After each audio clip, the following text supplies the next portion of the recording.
Okay, first, let's talk about the collision theory.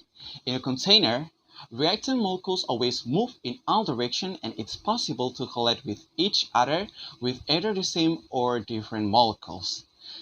The collision can break the bonds in the reactant molecules and then form new bonds that produce the reactant products, so it can be said that a chemical reaction can occur when there are collisions between the molecules of the reactants. So, the question is, does every collision cause a chemical reaction to take place?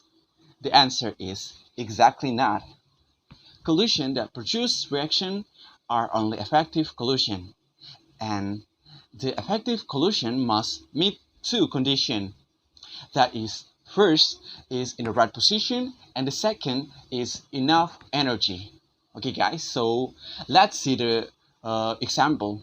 The reaction between the iodine molecule and the hydrogen molecule will produce two iodide acid molecule. Regarding collision, there are several possibilities that can occur when the iodine molecules and the hydrogen molecules collide in the system. So, pay attention to the next following illustration. Hi guys! We are the hydrogen molecule. Hello guys, we are the hydrogen molecules. First illustration. In the system, the iodine and the hydrogen molecule will move in all directions, and in this illustration, the iodine molecule does not collide with the hydrogen molecule, but only collision between the hydrogen molecule with other the hydrogen molecule and the iodine molecule with other the iodine molecule. So the collision is ineffective.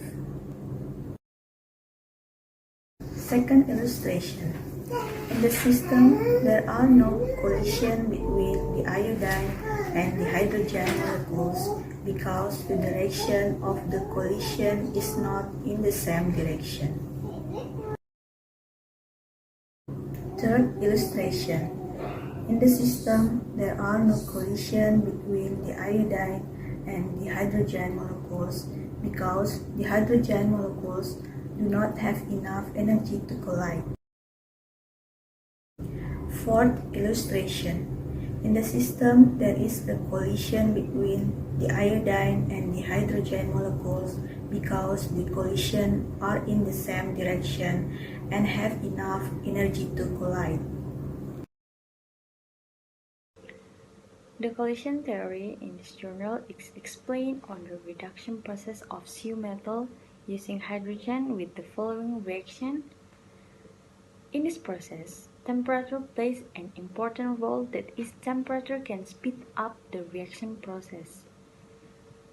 An increase in temperature will cause more collisions between particles so that the reaction rate will also increase.